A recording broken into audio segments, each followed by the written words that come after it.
This channel does not promote any violent, harmful, or illegal activities. All content provided by this channel is meant for an educational purpose only.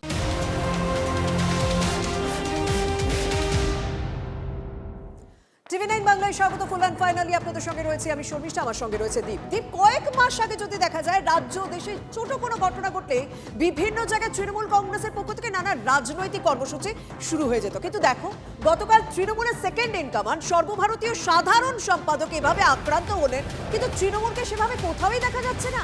Sonarpur কাণ্ডের 18 ঘন্টা পার হয়ে গেছে, মমতা বন্দ্যোপাধ্যায় বলেছেন তবুও পথে দেখা যাচ্ছে না তৃণমূল কংগ্রেসকে। বাঁকুড়া ছাড়াও এখনো কোথাও দেখা যায়নি তৃণমূলকে। কোথায় রয়েছেন তৃণমূল কংগ্রেসের অন্যান্য বিধায়ক, সাংসদ, বুথ স্তরের কর্মীরা, নেতা কর্মীরা, যেখানে রাজ্যের বিভিন্ন জায়গায় বিভিন্ন কর্মসূচিতে কয়েক মাস আগেই তাদেরকে ঝাঁপিয়ে পড়তে দেখা যেত, দেশের কোনো ইস্যু নিয়ে তাদেরকে ঝাঁপাতে দেখা যেত। আমাদের সঙ্গে রয়েছেন এই মুহূর্তে রয়েছেন আমাদের অ্যাসিস্ট্যান্ট এডিটর তন্ময়। তন্ময়ের কাছে যাবো, তবে মমতা বন্দ্যোপাধ্যায় ঠিক কি বার্তা দিয়েছিলেন একবার শুনবো। এর থেকে লজ্জাজনক ঘটনার কিছু হতে পারে না, তবে এই ঘটনা ঘটিয়ে ওকে আজকে মানুষের আশীর্বাদে বেঁচেছে, মানুষের দোয়ায় বেঁচেছে, মানুষের শুভকামনায় বেঁচেছে। আমি বিশ্বাস করি আগামীকাল থেকে আমাদের ছেলেমেয়েরা, কর্মীরা তারা নিজেরা রাস্তায় তাদের কর্মসূচি নেবেন। আর আমিও 2 তারিখ থেকে আমার কর্মসূচি শুরু করছি রানী রাসমণি রোড থেকে। আমি একটুখানি সরাসরি তন্ময়ের কাছেই যাই। তন্ময়, এখনো তো তৃণমূলের 80 জন বিধায়ক রয়েছেন, সাংসদ রয়েছেন, অনেকে বুথ স্তরে নেতাকর্মী, কারণ তৃণমূলের তো বুথ স্তরে সংগঠনটা স্ট্রং। এই তৃণমূলের সেকেন্ড ইন কমান্ড এইভাবে আক্রান্ত হলেন, কেউ কোথাও নেই, একটা ছোট কর্মসূচি দেখা যাচ্ছে না তাকে কেন্দ্র করে। এটাই সবচেয়ে আশ্চর্যের, যেখানে একেবারে তৃণমূল কংগ্রেসের সুপ্রিমো প্রাক্তন মুখ্যমন্ত্রী মমতা বন্দ্যোপাধ্যায় তিনি বারবার বলছেন দলের কর্মীদের রাস্তায় নামতে, একজনও দলের কর্মীকে রাস্তায় নামতে দেখা যাচ্ছে না। বাঁকুড়া যেটা বললে, ছিটে ফোটা দুটো একটা দিকে 2-1 জন দাঁড়াচ্ছেন এবং তার বাইরে কিন্তু কোনো জায়গায় কাউকে দেখা যাচ্ছে না।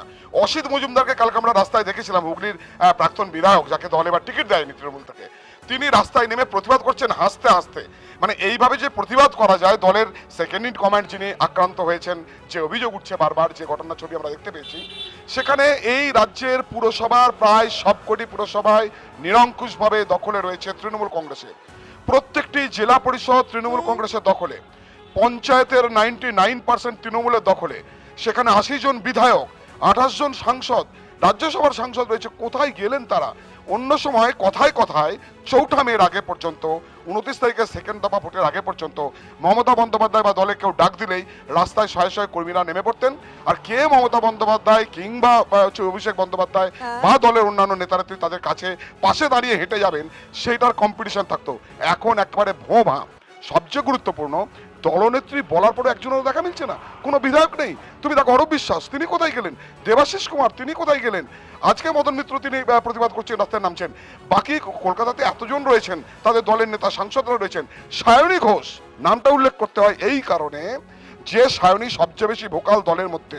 ওদিকে মহুয়া মিত্র, যিনি 2 টাকার সাংবাদিক বলেন, 2 পয়সার সাংবাদিক বলেন সাংবাদিকদের, সেই মহুয়া মিত্র যিনি ভালো ভাষণ দেন সংসদে, যিনি বলা চলে হাইলি এডুকেটেড, তিনি দলের কর্মী, দলের নেতার এই ঘটনার পর তিনি কোথায় গেলেন? প্রশ্ন 2। সায়নী ঘোষ, তিনি সাংসদ, তার এলাকায় এই ঘটনা ঘটেছে, তাকে না গেল ঘটনাস্থলে ছুটে যেতে, না দেখা গেল তাকে হসপিটালে দেখা যেতে, না তাকে দেখা গেল হচ্ছে যে অভিষেক বন্দ্যোপাধ্যায় বাড়িতে গেলেন কোথায়? তার মানে এরা কি শুধুমাত্র মৌচাকে যতক্ষণ মধু, ততক্ষণ এসে মৌচাকে বসে থাকবো, তারপর থাকবো না, এমন? এটা কিন্তু তৃণমূলের অন্দরের কথা। এবং শারীরিক ভাবে তারা কেউই আর তৃণমূলের মধ্যে নেই। মানে ওই পদটা নিয়ে বসে আছেন বিধায়ক, সাংসদ, এই পদটা নিয়ে বসে আছেন, কিন্তু মানসিক এবং শারীরিক ভাবে মানে যে কেউ তো নয়। এটা তো তৃণমূলের সেকেন্ড ইন কমান্ড, সর্বভারতীয় সাধারণ সম্পাদক মমতা বন্দ্যোপাধ্যায়ের পরে, কয়েকদিন আগে পর্যন্ত মমতা বন্দ্যোপাধ্যায়ের পরে যার নাম বারবার তাদের মুখে উঠে আসতো, তিনি এভাবে আক্রান্ত হলেন না সমাজ মাধ্যমে, না এমনি ভার্চুয়ালি বলে এবং লিটারেলি বলে রাস্তাতে কাউকে দেখা যাচ্ছে না। মানে মানসিক এবং শারীরিক ভাবে তারা কেউ কি আর তৃণমূলেই নেই?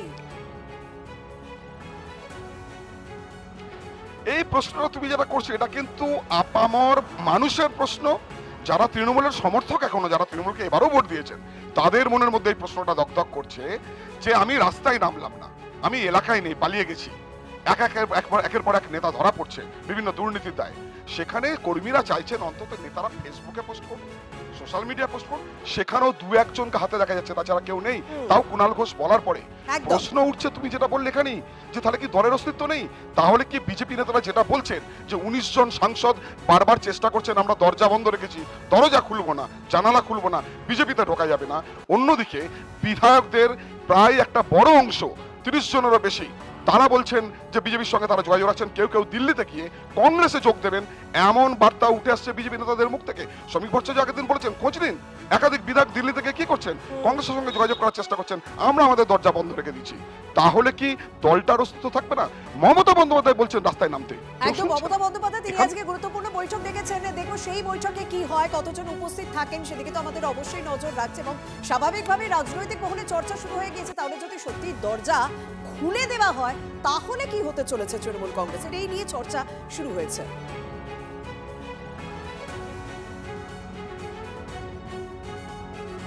দেখুন, বারবার একটা কথা আমরা বলছি যে তৃণমূল কংগ্রেসের যে শক্তি নেই, সংগঠনের ক্ষমতা নেই, তা তো নয়। শর্মিষ্ঠা, আমরা জানি এখনো পর্যন্ত 80 জন বিধায়ক রয়েছে তৃণমূল কংগ্রেসের, সাংসদ রয়েছেন একাধিক, বিরোধীর জায়গায় কাউন্সিলর রয়েছে এখনো প্রচুর, যেমনটা তুমি বলছিলে বুথ স্তরে কর্মী রয়েছে প্রচুর, কিন্তু তারা কোথায়? অভিষেক বন্দ্যোপাধ্যায় এতদিন রাস্তায় বেরোলে যাদের দেখা যেত অভিষেক বন্দ্যোপাধ্যায়ের সামনে পিছনে ঘুরছে, দাদা দাদা বলছে, ক্যাপ্টেন ক্যাপ্টেন বলছে, তারা কোথায়? এই প্রশ্ন আমরা তুলছি না, এই প্রশ্ন কিন্তু তৃণমূল কংগ্রেসের বিধায়ক কুণাল ঘোষ তিনিও তুলে দিয়েছেন। একদম। সেখানটায় একটা তৃণমূলের কর্মীকে দেখলাম না কেন, তারা সব কর্পূরের মতো উঠবে কোথায় চলে গেল আমার জানা নাই। এমনও হতে পারে যারা তৃণমূল করতো আজ তারাই বিজেপি করছে এবং তারাই আক্রমণ করে বিজেপির কাছে বাহবা নেবার চেষ্টা করছে, এবং সেই সুবাদে যার বিরুদ্ধে অভিযোগ তাকে নায়ক করে দেওয়ার ব্যবস্থা হচ্ছে। এই রকমভাবে ব্যাপারটা আমি দেখতে চাই।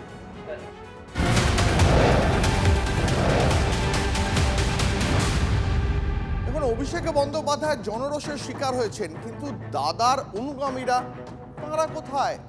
সবার আগে কারা পথে নামলেন অভিষেক বন্দ্যোপাধ্যায় মার খাওয়ার প্রতিবাদে? আদি তৃণমূলীরা। রাস্তায় নামে বিক্ষোভ দেখালেন কে? অসিত মজুমদার। দীর্ঘক্ষণ পর সোশ্যাল মিডিয়ায় দায়সারা পোস্ট লিখলেন দেবাংশুরা। পথে নামলেন মদন, ছুটে গেলেন শোভন ফেরহাদ, কিন্তু দেখা মিলল না অরূপ বিশ্বাস, দেবাশিস কুমারদের। তার সংসদীয় ক্ষেত্রে আক্রান্ত অভিষেক, অথচ সায়নী ঘোষ তারই তো দেখা নেই। কোথায় তৃণমূল ছাত্র পরিষদের রাজ্য সভাপতি ত্রিনাঙ্কুর ভট্টাচার্য? অভিষেককে অ্যাপোলোতে আনা হয়েছিল, কিন্তু শ্রেয়া পাণ্ডে কোথায়? তাকে তো দেখতে পাওয়া গেল না। আমি আরো একবার চলে যাবো, আমাদের সঙ্গে আমাদের অ্যাসিস্ট্যান্ট এডিটর তন্ময় প্রামাণিক রয়েছে। তন্ময়দা, এই যতগুলো নাম পরপর বললাম, যারা অভিষেক বন্দ্যোপাধ্যায়ের অনুগামী বলে পরিচিত, ঘনিষ্ঠ বলে পরিচিত, অভিষেক বন্দ্যোপাধ্যায় তার সঙ্গে একাধিক ছবি সোশ্যাল মিডিয়ায় সারাদিন ধরে এতদিন পোস্ট করে এসেছেন, তাদেরকে কেন দেখতে পাওয়া গেল না অভিষেক আক্রান্ত হওয়ার পর?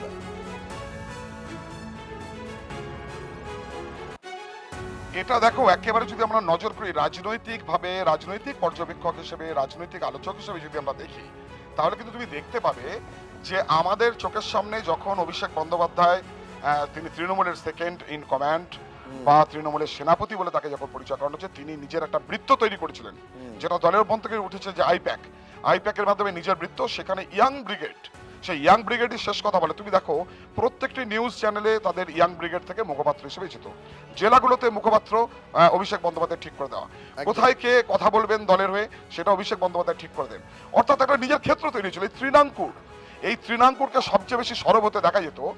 মনে আছে তোমার, যখন অভিষেক বন্দ্যোপাধ্যায় বনাম আদি তৃণমূল তাদের নেতাদের সঙ্গে বিরোধ বেঁধেছিল, কল্যাণ ব্যানার্জি, মদন মিত্র, এদিকে ফিরহাদ হাকিম, দেবাশিস কুমার, এদের সঙ্গে যখন বিরোধ বেঁধেছিল, তখন তুমি খেয়াল করে দেখো এই তৃণাঙ্কুর সবচেয়ে বেশি সরব ছিল অভিষেকের হয়ে। এই তৃণাঙ্কুরের নাম জড়িয়েছে জিটিএ শিক্ষক নিয়োগ, পাহাড়ে শিক্ষক নিয়োগ কেলেঙ্কারিতে, এই তৃণাঙ্কুরের নাম জড়িয়েছে। তৃণাঙ্কুর তারপর থেকে বেপাত্তা হয়ে গেছে ভোটে হেরে যাওয়ার পর থেকে। যাদেরকে নিয়ে অভিষেক ব্যানার্জি চলতেন, সায়নী ঘোষ একদম বলা চলে যে তার ছায়াসঙ্গী, সেখানে মঞ্চে দাঁড়িয়ে বক্তব্য রাখেন, চিৎকার করেন, কথা বলেন, সবকিছু।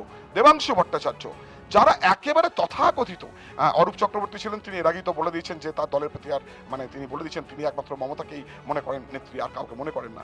অনেকেই এখন বেঁকে বসেছেন, যারা বেঁকে বসেননি দলের ক্ষীর খেয়েছেন, দলের বন্তর থেকেই নেতারা বলছেন, কুণাল ঘোষ ব্যাখ্যা দিচ্ছেন, তারা কোথায় গেলেন? তাহলে কি এই এই জায়গা থেকে তন্ময়দা, হেরে টিভি বাংলা যারা দেখছেন এই মুহূর্তে দর্শকদের জানিয়ে রাখবো, আমরা কিন্তু লাগাতার পিসিআর থেকে ফোন করার চেষ্টা করেছিলাম প্রেণাঙ্কুর ভট্টাচার্যকে, আমরা চেষ্টা করেছিলাম শ্রেয়া পাণ্ডেকে, আমরা চেষ্টা করেছিলাম সায়নী ঘোষের সঙ্গে কথা বলার জন্য, কিন্তু এখনো পর্যন্ত কেউ ফোন তুলে তাদের উত্তর জানাননি। তন্ময়দা, আমরা দেখতে পেলাম গতকাল শেষ পর্যন্ত কুণাল ঘোষ একেবারে সোশ্যাল মিডিয়ায় লিখে দিলেন যে দাদা, অনুগামী, বস, ভিডিও, সেলফি এতদিন ধরে যারা তুলতেন, অভিষেকের সামনে পিছনে যারা ঘুরতেন, তারা কোথায়? অভিষেক বন্দ্যোপাধ্যায় হাসপাতালে, কিন্তু কোনো এই দাদা ব্রিগেডের দেখা নেই। একেবারেই কুণাল কিন্তু শ্লেষাত্মক। ভালো করে যদি প্রতিটা লাইন, প্রতিটা শব্দ কুণাল ঘোষ যা পোস্ট করেছেন, যা বলছেন মুখে, যা সাংবাদিকদের সামনে বলছেন, আমাদের সংবাদ মাধ্যমের সামনে বলছেন, তুমি যদি প্রত্যেকটা শব্দকে ধরে ধরে দেখো, তীব্র শ্লেষাত্মক তার বক্তব্য।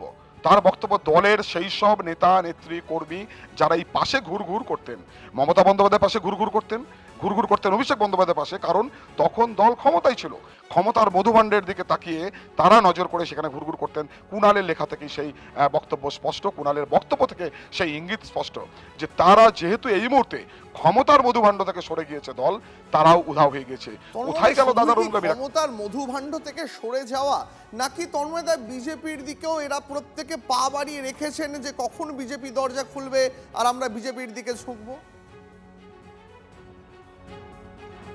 একেবারেই কুণাল ঘোষ সেটাও বলে রেখেছেন অনেকেই নিজেদেরকে বাঁচানোর জন্য, মানে হয়তো নিজেদের এই সময়কালে, মানে 10 বছর, 15 বছর বা গত 5 বছরে অর্জিত সম্পত্তিকে বাঁচানোর জন্য, সেই সম্পত্তি আইনি কি বেআইনি সেটা আমরা জানি না, সেটা প্রশাসন দেখবে, সরকার দেখবে। কুণাল ঘোষের কথার মধ্যে ইঙ্গিত আছে সেই সব বাঁচানোর জন্যই অনেকে এ দরজা থেকে অন্য দরজায় যাবার চেষ্টা করছেন, কেউ লুকিয়ে রয়েছেন, কেউ সামনে আসছেন না, কেউ বা পোস্টও করছেন না। একটা সামান্য পোস্ট করবেন সোশ্যাল মিডিয়াতে যে আমি দলের সঙ্গে আছি, সেখানেই কুণাল ঘোষ কিন্তু স্পষ্ট করে গত 3 দিন ধরে বারবার কুণাল ঘোষের এই শ্লেষাত্মক বক্তব্য, সেই শ্লেষাত্মক বক্তব্য আমি আসছি তোমার কাছে, আমাদের সঙ্গে থাকো প্লিজ। এই মুহূর্তে আমরা যোগাযোগ করেছি বিজেপির প্রধান মুখপাত্র দেবজিৎ সরকার রয়েছেন আমাদের সঙ্গে। দেবজিৎ দা, আপনিও সোশ্যাল মিডিয়ায় যথেষ্ট স্বচ্ছন্দ, আমি দেখেছি আপনাকে প্রচুর পোস্ট করতে। এই সোশ্যাল মিডিয়ায় যারা গত 5-10 বছর ধরে অভিষেক বন্দ্যোপাধ্যায়কে নানা রকম প্রশংসা সূচক পোস্ট করতেন, অভিষেক বন্দ্যোপাধ্যায়কে কখনো দাদা, কখনো বস বলে ডাকতেন, আমি বলছি অভিষেক বন্দ্যোপাধ্যায় সোনারপুরে আক্রান্ত হওয়ার পর 18 ঘন্টা কেটে গেছে, এদের দেখা নেই কেন? কোনো প্রতিবাদ নেই কেন? এরা রাস্তায় নেই কেন? আমারও যদি একটা ভালো আত্মীয় কেউ থাকতেন এবং আমার যদি খুঁটির জোরে মেড়াও লড়ে, এরকম যদি পরিস্থিতি হতো, তাহলে ওই অভিষেক বাবুর মতন আমারও হয়তো দুরবস্থাই হতো। মানসিকভাবে আমি বিকল হয়ে পড়তাম। আমি মনে করতাম যে আমাকে ফুলিয়ে বেলুন করা হয়েছে, সংগঠন পেছনে আসলে না থাকলেও আমি মনে করতাম ওটাই সংগঠন।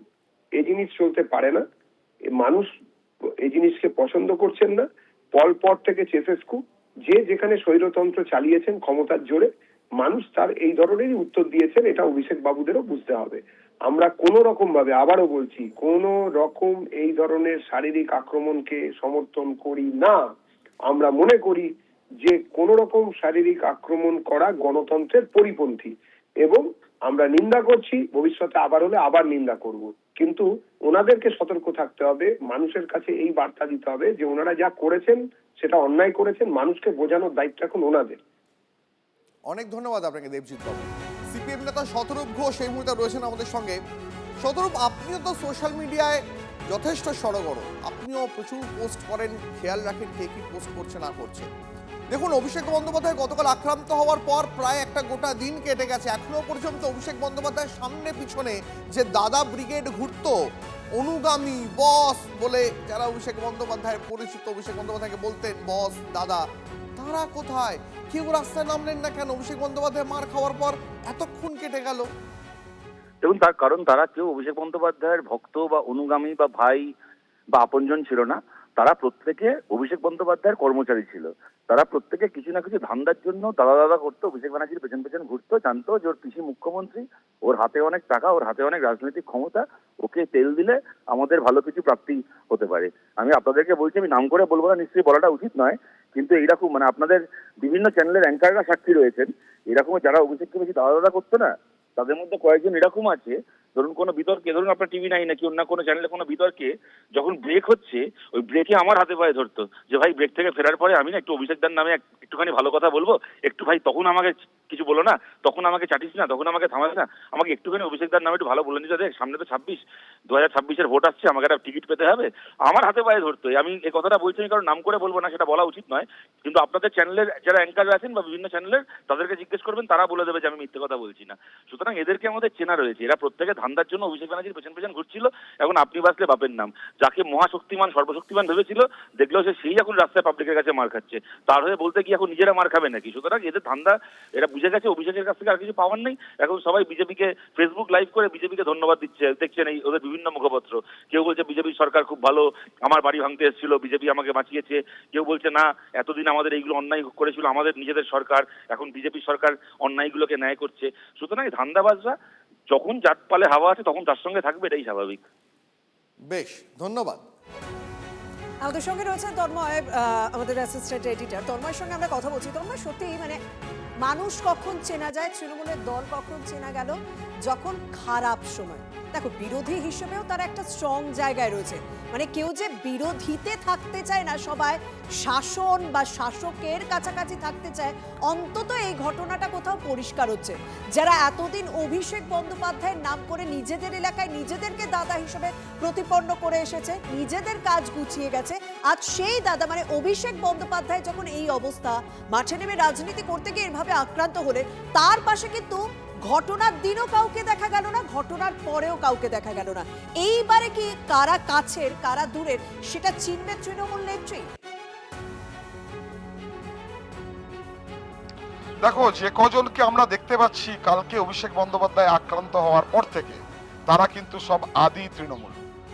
শোভন চট্টোপাধ্যায়, প্রাক্তন মেয়র, তাকে কিন্তু এই অভিষেক বন্দ্যোপাধ্যায়ের জন্যই দলে কোণঠাসায় থাকতে হয়েছিল, দল থেকে বেরিয়ে যেতে হয়েছিল, বা দলে ঢোকার পরেও জায়গা পাচ্ছিলেন না, এমন অভিযোগ দল থেকে এসেছিল। আমাদের কাছে সেই খবর এসেছিল, প্রকাশ্য কয়েকজন নেতা সে কথা বলেছিলেন। সেই শোভন চট্টোপাধ্যায়কে কালকে গাড়িতে দেখা গেল, তার পাশে বসে থাকতে তিনি পৌঁছে গেছেন। ফিরহাদ হাকিম, সাপে নেউলে সম্পর্ক অভিষেক বন্দ্যোপাধ্যায়ের সঙ্গে, এমনটাই আমরা জানতাম তৃণমূলের অভ্যন্তরে যারা তৃণমূল বিটের সাংবাদিক, তারা যে গল্প বলেন, আমরা যারা যোগাযোগ রাখি তারা জানি যে ফিরহাদ হাকিমকে মেয়র পদ থেকে সরাতে পারলেন না। দেখা গেল যারা দীর্ঘদিন ধরে তৃণমূল করে এসেছে এবং তৃণমূলের অন্তরে কোথাও আলোচনা চলছিল যে এই প্রবীণদেরই কি কোথাও সাইড করতে চেয়েছিল অভিষেক বাহিনী, সেই ঘটনা, সেই চর্চা আমরা বারবার শুনেছি, কিন্তু অভিষেক বন্দ্যোপাধ্যায়ের পরিস্থিতিতে তাদেরকে নামতে দেখা গেল। আর দল ক্ষমতায় তাকে যাওয়ার পর সবার প্রথমে যাকে সর্বত্র দেখা গিয়েছিল অভিষেকের বিরুদ্ধে রিজু, সে কিন্তু কি বলছেন আজকে শুনুন। কিন্তু আজকের দিনেও তো তৃণমূলের 80টা বিধায়ক আর 42টা সাংসদ আছে। রাহুল গান্ধী, মল্লিকার্জুন খাড়গে, অখিলেশ যাদব, অভিষেক মনু সিংভি, কপিল সিব্বল, তেজস্বী যাদব, অরবিন্দ কেজরিওয়াল, আদিত্য ঠাকরে অভিষেক বন্দ্যোপাধ্যায়ের ওপরে এই আক্রমণ নিন্দা করেছে। অত্যন্ত নিন্দনীয় বিষয়, আমিও বলছি। একটা সাংসদকে এইভাবে আক্রমণ করা যায় না, এটা হতে পারে না। পুলিশ প্রশাসনকে এর জবাব দিতে হবে। কিন্তু 80 জন বিধায়ক আর 42 জন সাংসদ কোথায়? আজকে যখন অভিষেক বন্দ্যোপাধ্যায়কে অ্যাপোলো নিয়ে যাওয়া হচ্ছে বা বেলভিউ নিয়ে যাওয়া হচ্ছে, তখন যেখানে এই ঘটনাটা ঘটেছে সোনারপুরে তো তৃণমূলের সাংসদ আছে, তিনি কোথায়? তিনি নেই কেন মার্কেটে? তার কোনো বিবৃতি নেই কেন?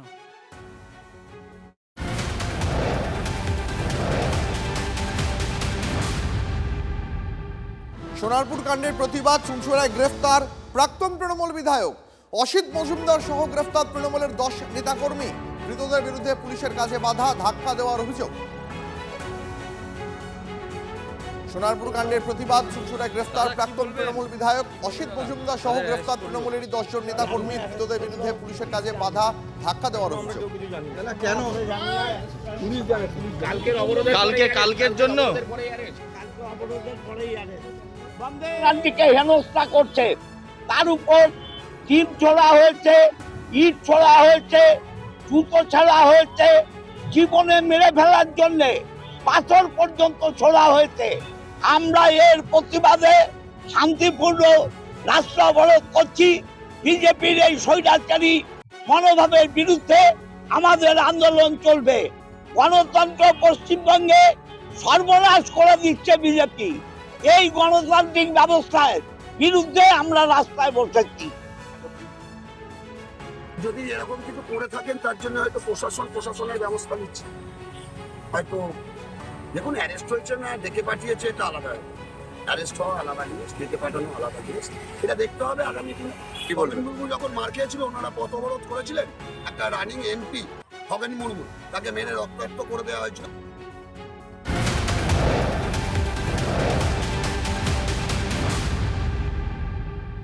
অভিষেক বন্দ্যোপাধ্যায়ের শারীরিক অবস্থার খোঁজ এবার আমরা নেব, কারণ গতকাল তো আমরা দেখেছিলাম দুই হাসপাতাল ভর্তির প্রয়োজন মনে করেনি, কিন্তু বাড়িতে তার চিকিৎসা চলছে। বেশ কিছু পরামর্শ দেওয়া হয়েছে চিকিৎসকদের দিক থেকে। আমাদের সঙ্গে রয়েছেন সহকর্মী সুমন মহাপাত্র। সুমন, তার শারীরিক অবস্থা কি আপডেট পাওয়া যাচ্ছে এই মুহূর্তে?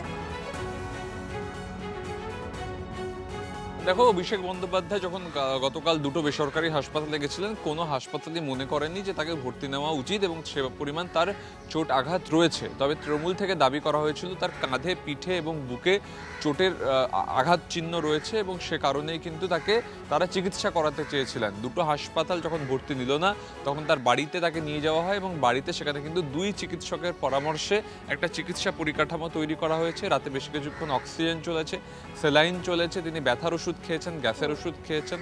পাশাপাশি একজন প্রশিক্ষিত নার্স তিনি কিন্তু 24 ঘন্টা অভিষেক ব্যানার্জির সাথে রয়েছেন। অভিষেক কথা বলছেন, কালকে লাইট খাবার খেয়েছিলেন এবং তিনি টুইট করেছেন ইতিমধ্যেই, অর্থাৎ পরামর্শ দিতে পারছেন, ফোনে কথা বলতে পারছেন এবং অভিষেক চিকিৎসার মধ্যে রয়েছেন। ধন্যবাদ।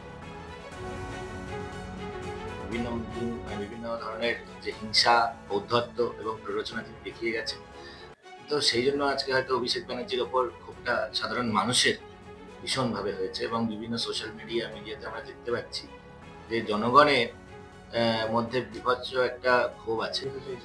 হাজিরা এড়ানোর জন্য হতে পারে, আবার এটাও হতে পারে যে প্রথমবার ডিম খেয়েছে না, তো এবার হঠাৎ করে আমার বাইরে বেরোলে হাসপাতালে বাইরে পা রাখলে যদি কেউ আবার ডিম ছুড়ে মারে, ওই মানুষকে ভয় পাচ্ছে। অভিষেক ব্যানার্জি মানুষের ওপর হিংসার রাজনীতি চালিয়ে গেছে, মানুষকে বঞ্চিত রেখেছে তাদের প্রাপ্য থেকে, তো ন্যাচারালি মানুষের যে কতটা ক্ষোভ তিনি আজ পেয়ে গেছেন, মানুষকে ভয় পাচ্ছে। মানুষকে ভয় পেয়ে এখন হাসপাতালে রোগী সেজে ঢোকার চেষ্টা করছে যে ডিমের আঘাতে তিনি আহত হয়েছে।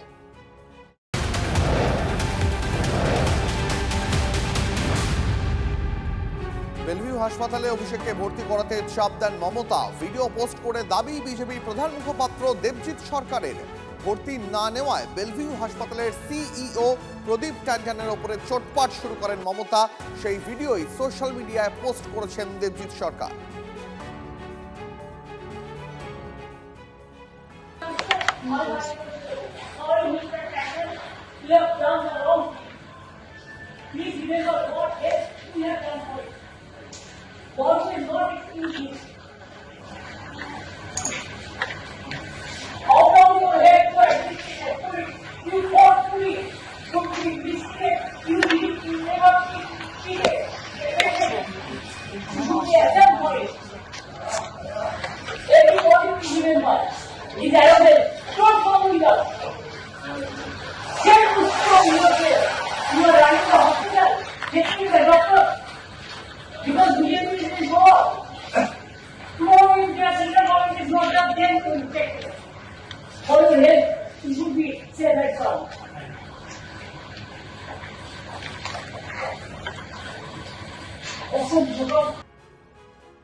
শোনানো হয়েছিল যে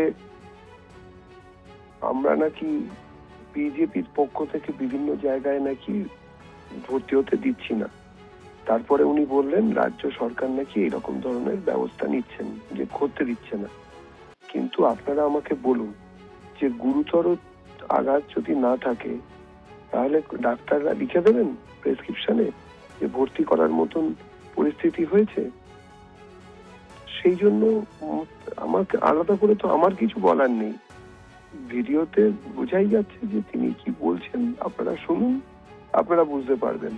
হাসপাতালের উপরে চাপ সৃষ্টি করার প্রচেষ্টা হচ্ছে যে তাকে ভর্তি করার জন্য, যাতে ভর্তি করা হয়। এখন যাকে ভর্তি করানো নয় তাকেও শুধুমাত্র এভিডেন্স ফিসিং এর জন্য ভর্তি করানো হবে, এটা তো বোধহয় আইনের চোখে যায় না।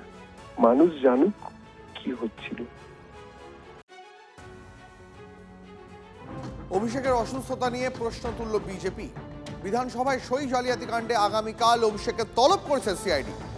ভবানী ভবনে হাজিরা এড়ানোর ছক কষছেন অভিষেক, এই প্রশ্ন সুকান্ত মজুমদারের।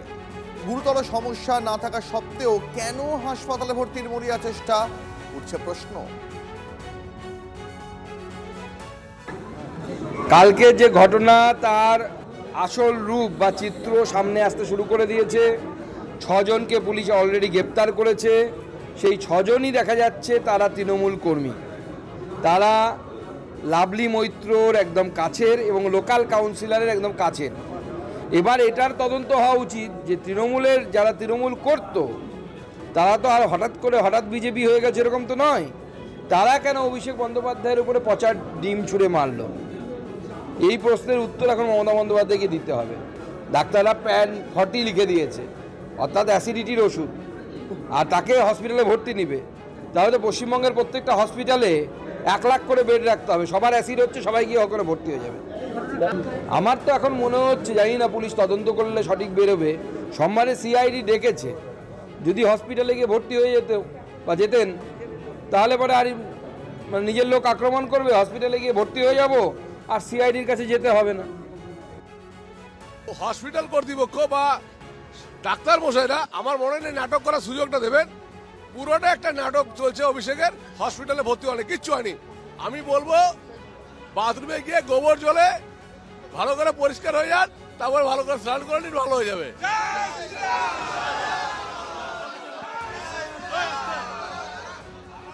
আরে কিছুই হয়নি। আমি বারবার বলছি অভিষেক বন্দ্যোপাধ্যায়ের উচিত ছিল গোবর জলে স্নান করে নেওয়া, তারপর ভালো করে বাথরুমে শ্যাম্পু সাবান মাখা। কিচ্ছু হয়নি। দেখুন, একটা সবথেকে বড় প্রশ্ন কিন্তু এই মুহূর্তে ঘোরাফেরা করছে, সেটা হচ্ছে আগামীকাল সিআইডির ডাকে কি ভবানী ভবনে হাজিরা দেবেন তৃণমূল কংগ্রেসের second in command Abhishek Bandyopadhyay? বিধানসভায় সই জালিয়াতি মামলায় রাজ্যের গোয়েন্দাদের স্ক্যানারে তৃণমূল সাংসদ, আগামীকাল তাকে ভবানী ভবনে তলব করা হয়েছে। সুজয় আমাদের প্রতিনিধি রয়েছেন আমাদের সঙ্গে। সুজয়, একদিকে যখন অভিষেক বন্দ্যোপাধ্যায় শহরের একটার পর একটা নামী হাসপাতালে গতকাল থেকে ঘুরছিলেন ভর্তি হওয়ার জন্য, তখন কোথাও একটা বিরোধীরা এই প্রশ্ন তুলছেন যে এতটা মরিয়া কেন অভিষেক বন্দ্যোপাধ্যায় হাসপাতালে ভর্তির জন্য? তাহলে কি হাজিরা এড়ানোর কৌশল?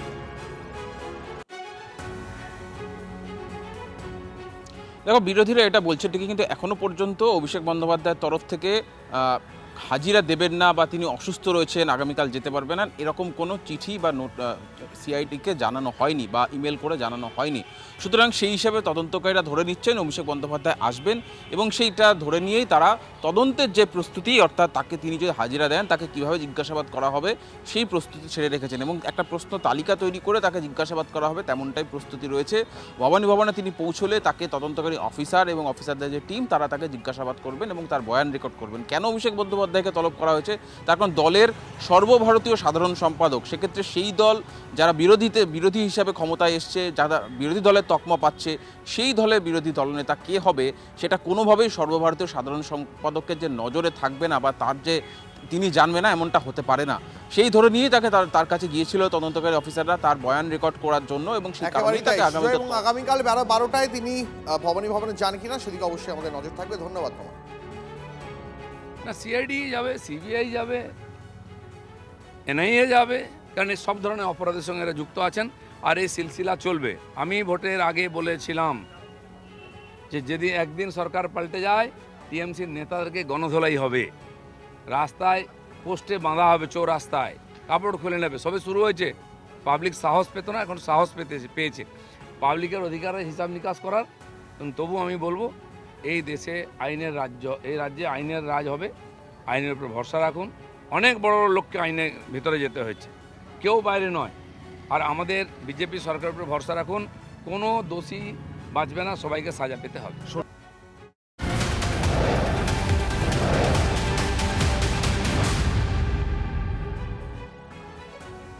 আমাদের সঙ্গে এই মুহূর্তে তৃণমূল কংগ্রেস বিধায়ক মদন মিত্রর সঙ্গে রয়েছেন। মদন মিত্র হচ্ছেন সেই মানুষ যিনি সবার আগে অভিষেক বন্দ্যোপাধ্যায়ের উপর যখন ওই হামলার ঘটনা ঘটছে সোনারপুরে, তিনি সবার আগে পথে নেমেছেন, সবার আগে সমাজ মাধ্যমের সরব হয়েছেন। আমি সেই মানুষটির সঙ্গে কথা বলবো। মদনবাবু স্বাগত, আমি শর্মিষ্ঠায় রয়েছি আপনার সঙ্গে। একটা বিষয়, সবার আগে আপনি কর্মসূচি শুরু করলেন, লিখলেন সাবাস অভিষেক। অভিষেক বন্দ্যোপাধ্যায় মাঠে নেমে যে রাজনীতিটা করছেন, ময়দানে নেমে রাজনীতি করছেন, তার প্রশংসা সবার আগে আপনিই করলেন। আর আপনিই কিন্তু সেই মানুষটা, যে মানুষটা একসময় আশঙ্কা প্রকাশ করেছিলেন যে আমি টিকিট পাবো কিনা, আইপ্যাক আমাকে টিকিট পেতে দেবে কিনা। আর রাজনৈতিক মহলে আলোচনা হয় আইপ্যাককে তৃণমূলের অন্তরে অভিষেক বন্দ্যোপাধ্যায় এনেছেন। সেই অভিষেকের পাশেই সবার প্রথমে মদন মিত্র।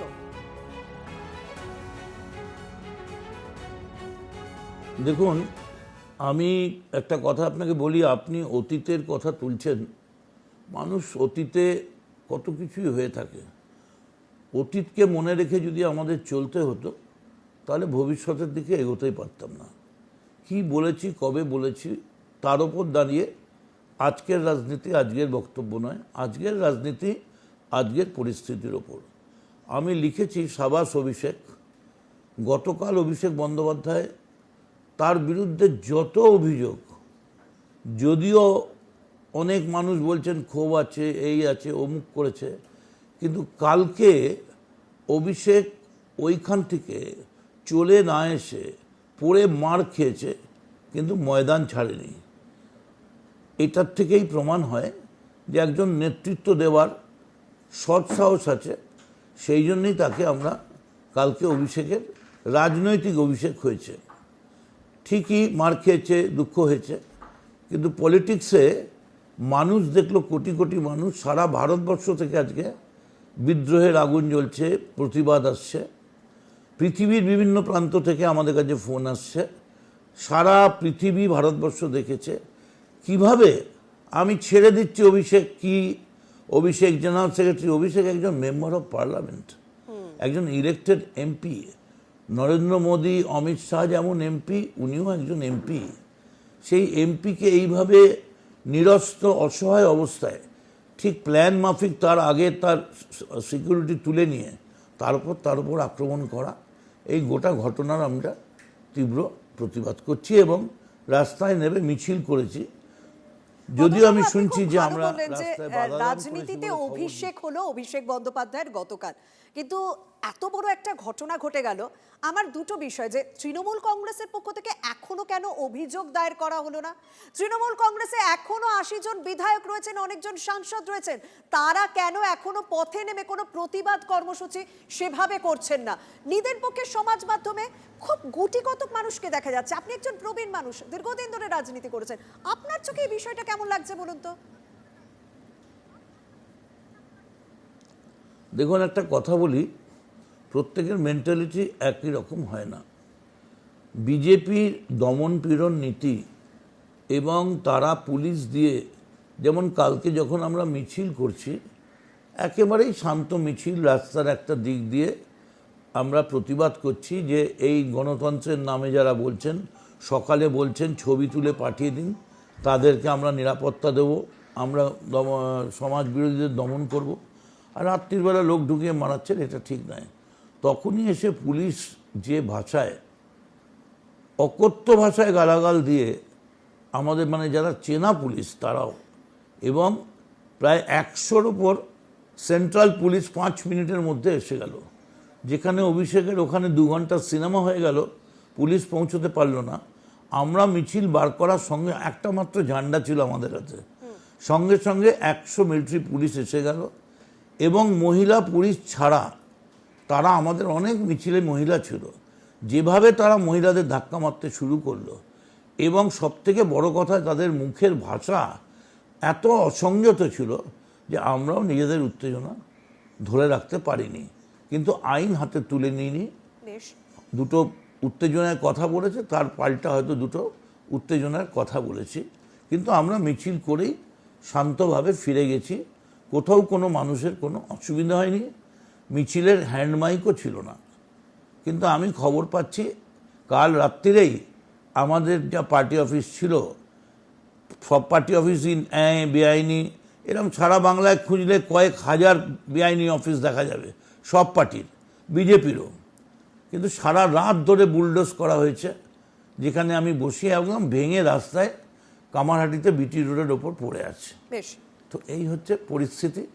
একটু বাদেই মমতা ব্যানার্জির বাড়িতে মিটিং আছে। পক্ষ থেকে কোনো অভিযোগ কেন করা হলো না অভিষেক বন্দ্যোপাধ্যায় একজন সাংসদের উপর এই হামলার ঘটনা? এই প্রতিক্রিয়াটা আপনি সেটা আমি জিজ্ঞেস করব। আমি দলের মুখপত্র নই বা এই ব্যাপারটা আমি দেখি না। আমি কল্যাণ ব্যানার্জি দেখেন, তিনি যে করবেন তিনিই তো মাথায় আহত হয়ে পড়ে আছেন। একজন সিনিয়র অ্যাডভোকেটকে যদি এইভাবে পাথর ছুঁড়ে মারে, এটা সমাজের পক্ষে ভালো হচ্ছে না। হয়তো কিছু সাময়িক আত্মতৃপ্তি শাসক দলের কাউকে কাউকে খুশি করছে, কিন্তু এই বদলার রাজনীতি বাংলাকে কিন্তু অশান্ত করে তুলছে। বাংলার মানুষ কিন্তু শান্তি চায়। আপনি বদলার রাজনীতি করছেন, রাজনীতির অভিযোগ করছেন, কিন্তু মদন বাবু যাদেরকে গ্রেপ্তার করা হয়েছে তাদের মধ্যে স্পেসিফিক তারা স্পষ্ট আমাদের বুমে বলছেন যে তারা তৃণমূলের লোক। তৃণমূলের লোক কখনো তৃণমূলের সেকেন্ড ইন কমান্ডকে মারবেন না। তারা একসময় তৃণমূলে ছিলেন, এখন অন্য কোথাও। আপনার কি মনে হচ্ছে এই বিষয়টাতে? দেখুন, বড় যুদ্ধের পরে, জয় পরাজয়ের পরে, নির্ধারণ হয়ে যাওয়ার পরে কিছুটা সবসময় এদিক ওদিক হয়। তলার লেভেলে কে কোথায় যাচ্ছে আমরা বলতে পারবো না। তবে এইটুকুন আমি বিশ্বাস করি যে তৃণমূলের কোনো লোক অভিষেককে এরকমভাবে আক্রমণ করতে পারে না। এখন কোনটা ঠিক কোনটা বেঠিক সবই আইনের মধ্যে দিয়ে প্রমাণ হবে, যা হবে আইনের মাধ্যমেই হবে।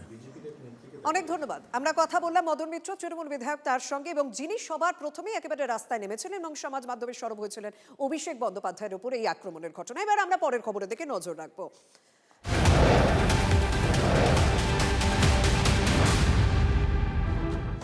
যখন গতকাল সোনারপুরে জনরোষের মুখে পড়েন অভিষেক, আর আজ কালীঘাটে ঠিক বিকেল 4টায় বিধায়কদের নিয়ে বৈঠক ডাকলেন মমতা বন্দ্যোপাধ্যায়।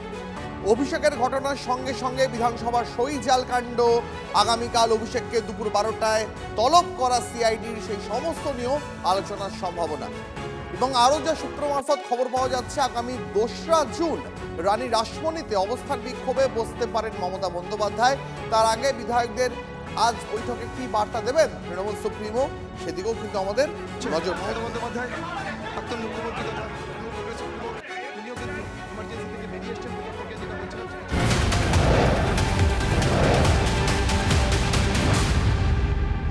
কাটোয়া থেকে নজর রাখবো। ধৃত তৃণমূল নেতাদের আদালতে তোলার সময় পরিস্থিতি একেবারে উত্তপ্ত হয়ে ওঠে। ধৃত তৃণমূল নেতাদের লক্ষ্য করে ছোড়া হয় ডিম। দুর্নীতির অভিযোগে ধৃত 2 তৃণমূল নেতাদের লক্ষ্য করে চোর চোর স্লোগানও দেওয়া হয়।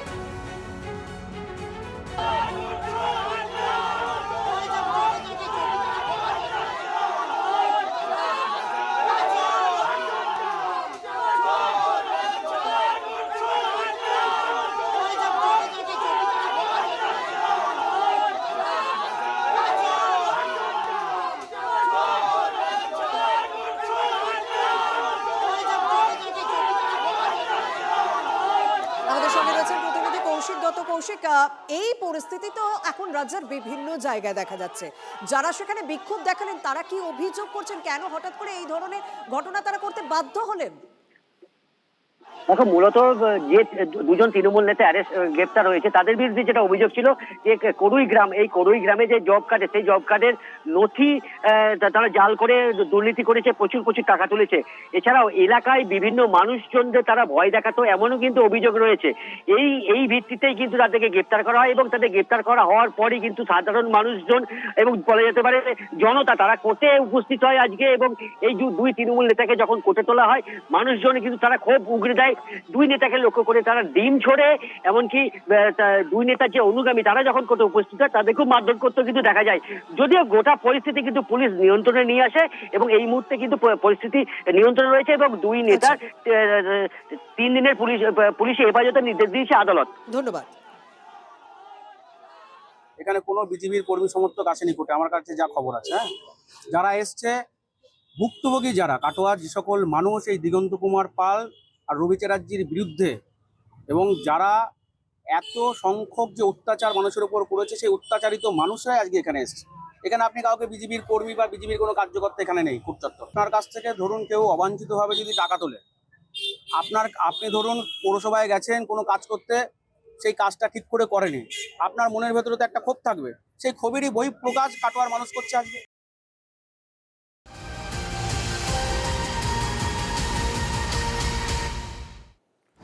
দলীয় কর্মীদের নিয়ে গ্রেফতার নিয়ে তৃণমূলের ডেপুটেশনের আগে তুলকালাম কাণ্ড। চণ্ডীতলা থানার সামনে জনরোষের মুখে পড়তে হলো তৃণমূল সাংসদ কল্যাণ বন্দ্যোপাধ্যায়কে। তাকে লক্ষ্য করে চোর চোর স্লোগান দেওয়া হলো। কল্যাণকে লক্ষ্য করে কালো পতাকা তেড়ে গেলেন কল্যাণও। তারপরে এই আচমকাই নাটক। হঠাৎই মাথায় হাত দিয়ে রাস্তায় শুয়ে পড়লেন কল্যাণ। কল্যাণের ওপরে হামলার অভিযোগ তুলছে তৃণমূল কংগ্রেস, আর তার প্রতিবাদে চণ্ডীতলা থানার সামনে অবস্থানেও বসেছে তৃণমূল। আমাকে মেরে দেওয়ার পর সরিয়ে দিয়ে কি লাভ আছে? না তার আগে থেকে ছিল মানে কি আছে? তাহলে আমাকে মারলো কারা বলুন? আমাকে মারলো কারা বলুন না?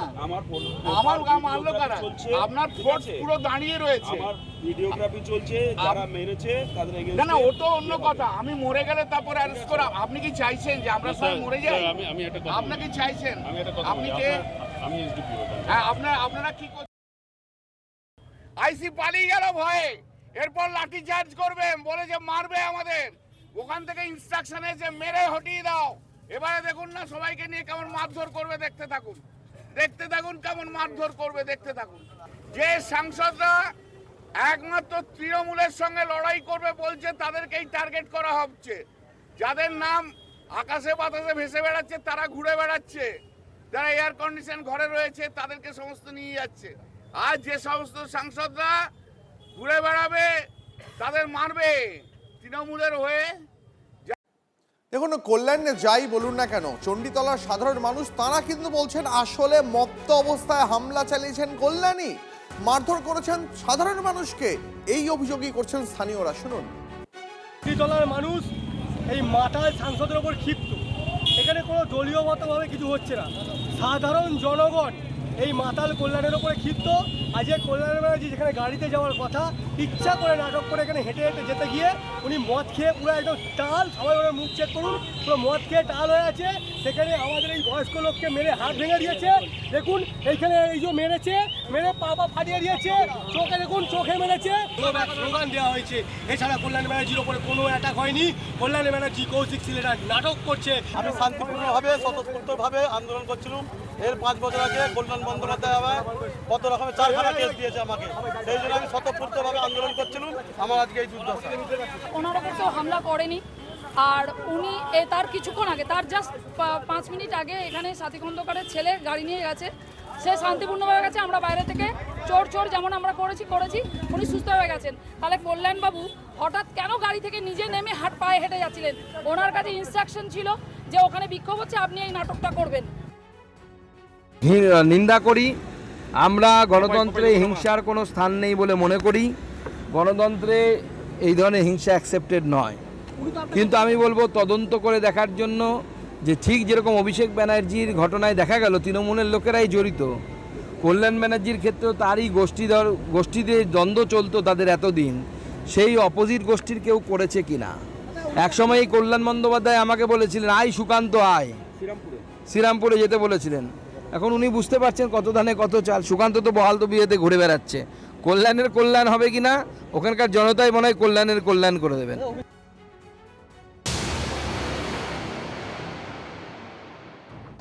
দেখুন, আগামীকাল অভিষেক বন্দ্যোপাধ্যায় তো হাজিরার কথা ছিল সিআইডির কাছে, কিন্তু তিনি কি হাজিরা দেবেন এই একটা প্রশ্ন যখন চর্চায় চলছে, তখন এই মুহূর্তে একটা বড় খবর আসছে।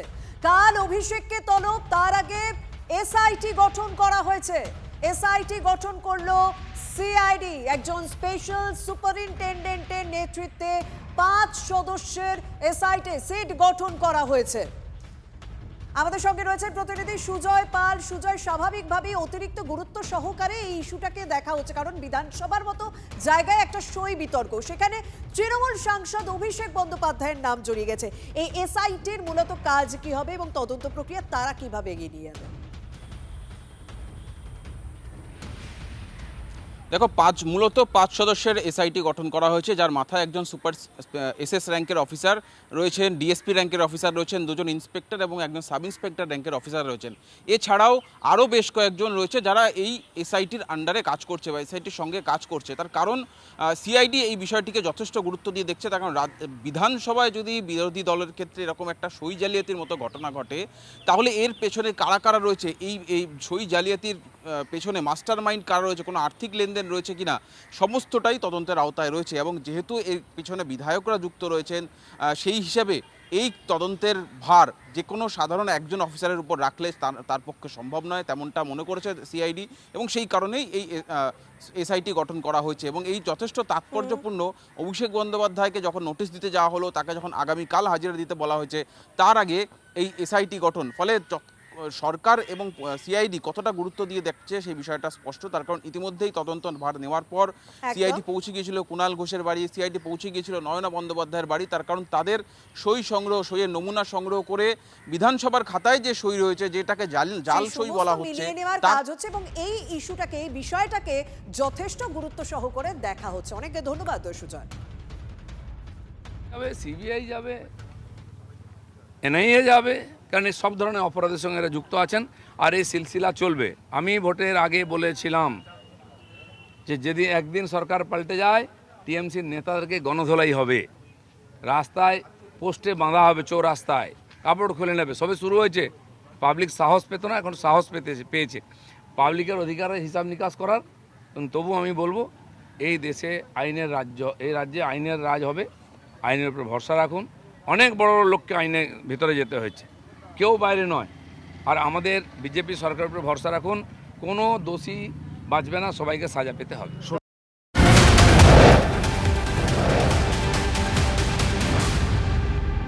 জনরোষের মুখে অভিষেক বন্দ্যোপাধ্যায়ের দলকে সে সময় নীতি শেখালেন তৃণমূল কাউন্সিলর দেবলীনা বিশ্বাস। দেবলীনা বিশ্বাস সেই কাউন্সিলর যিনি সবার আগে বড় চেয়ারম্যানের পদ থেকে ইস্তফা দিয়েছিলেন। অভিষেক বন্দ্যোপাধ্যায়ের বাড়িতে নোটিশ দেওয়া হয় যখন কলকাতা পুরসভার পক্ষ থেকে, সবার আগে বড় চেয়ারম্যান দেবলীনা বিশ্বাস তিনি পদত্যাগ করেন। সেই তৃণমূল কাউন্সিলর এখন দলকে নীতি শেখাচ্ছেন। তিনি কি বলছেন? ফিল্মি ডায়ালগ দিয়ে দল চলে না, মানুষের সঙ্গে মিশে চলা উচিত। তার বক্তব্য শুনবো। আমার মনে হয় মানুষের সঙ্গে মিশে, মানুষের জনগণের যেটা চাওয়া পাওয়া, তাদের সঙ্গে মিশে মাটিতে পা রেখে তাদের সঙ্গে চলা উচিত। মানে হাওয়ায় কোনো কিছু হয় না, বা ফিল্মি ডায়লগ দিয়ে বা কোনো কর্পোরেট সংস্থাকে দিয়ে ম্যানেজমেন্ট করিয়ে মনে হয় কোনো দল চলে না। দল চলে হচ্ছে সম্পূর্ণ মানুষকে নিয়ে।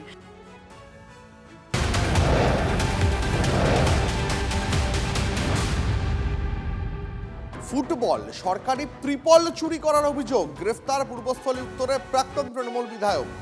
তপন চট্টোপাধ্যায়ের বাড়ি থেকে উদ্ধার প্রায় 500 সরকারি ত্রিপল ফুটবল। ভাবুন, এটা কিছুই ছাড়ে না। বিলি না করে বাড়িতে মজুত করে রাখার অভিযোগ প্রাক্তন বিধায়কের বিরুদ্ধে। থানায় নিয়ে যাওয়ার সময় তাকে লক্ষ্য করে চোর চোর স্লোগান উঠল।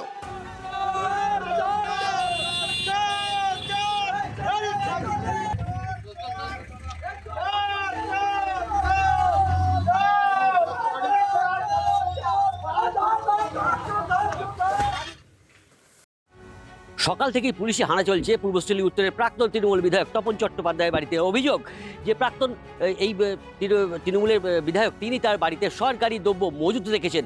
দেখা যাচ্ছে যে পূর্বস্থলী থানার পুলিশ ইতিমধ্যে কিন্তু তপন চট্টোপাধ্যায়ের বাড়িতে তল্লাশি করছে। এখানে রয়েছে কেন্দ্রীয় বাহিনী, রয়েছে পূর্বস্থলী থানার বিশাল পুলিশ বাহিনী, এবং একে একে দেখা যাচ্ছে যে প্রচুর পরিমাণে ত্রিপল কিন্তু ইতিমধ্যে উদ্ধার করা হয়েছে। এই ত্রিপল তপন চট্টোপাধ্যায়ের বাড়িতে রাখা হয়েছিল। ঠিক এখানেই কিন্তু অভিযোগ করা হয়েছে যে তপন চট্টোপাধ্যায়ের বাড়িতে এই ত্রিপল কিভাবে রাখা হলো, কারা রাখলো, কেন রাখলো, যা সরকারি দ্রব্য, যা মানুষজনের জন্য বিলি করার কথা, সেই সমস্ত সরকারি দ্রব্য কেন বিধায়কের বাড়িতে রাখা হবে, এই নিয়ে কিন্তু ইতিমধ্যে প্রশ্ন উঠছে। এবং এই অভিযোগ হওয়ার পরেই কিন্তু ইতিমধ্যে পূর্বস্থলী থানার পুলিশ সেই অভিযোগ পাওয়া মাত্রই কিন্তু তপন চট্টোপাধ্যায়ের বাড়িতে আজ সকাল থেকেই হানা দিয়েছে, যেখানে একের পর এক উদ্ধার হচ্ছে ত্রিপল। সেই সঙ্গে রয়েছে ফুটবল, ভলিবল এবং আরও অন্যান্য দ্রব্য সামগ্রী যা সরকারি কাজে ব্যবহৃত হয়। তপন চট্টোপাধ্যায় রয়েছে কিন্তু ঘটনাস্থলেই, তাকে জিজ্ঞাসাবাদ করা হচ্ছে এবং ইতিমধ্যে তপন চট্টোপাধ্যায়কে আটক করা হয়েছে এমনও কিন্তু শোনা যাচ্ছে। পাশাপাশি যে সমস্ত দ্রব্য উদ্ধার হয়েছে সেই সমস্ত দ্রব্য কিন্তু পুলিশের তরফ থেকে সিজার লিস্ট করা হচ্ছে এবং তপন চট্টোপাধ্যায়কে পূর্বস্থলী থানায় নিয়ে যাওয়া হবে। সেখানে তাকে জিজ্ঞাসা করা হবে এই সমস্ত দ্রব্য তার বাড়িতে কেন মজুদ ছিল এতদিন। কৌশিক দত্ত, TV9 বাংলা, পূর্বস্থলী। আর কি বলবো, কিছু বলার নেই, অন্য কিছু তো নাই। এই ত্রিপল নিয়ে গেল। আরে এসছে তো এগুলো গত ঈদের সময় আসছে। ত্রিপল কি আমি গরমকালে দেবো? ত্রিপল তো বর্ষাকালে দেয়। বর্ষার সময় পঞ্চায়েতে ভাগ করে দিই আমরা, তারপর তারা বিলি করে, ডিস্ট্রিবিউট করে, দেওয়ার সুযোগ হয়নি। আমি গোপন সূত্রে জানতে পারি যে আমাদের পূর্বস্থলীর প্রাক্তন বিধায়ক তপন চ্যাটার্জির বাড়িতে বহুত সরকারি জিনিস আছে। সেই সূত্রে আমি একটা থানায় অভিযোগ জানাই। সেই অভিযোগ সূত্রে প্রশাসন যেটা ভেবেছে সে তল্লাশি করে বহুত প্রথম দফায় এক গাড়ি মাল নিয়ে গিয়েছে, দ্বিতীয় দফায় আবার আমি গোপন সূত্রে জানতে পারি যে অমুক জায়গায় মাল আছে, এমএলএকে নিয়ে এসে নিজে বসিয়ে সেই জিনিস বার করে দিয়েছে।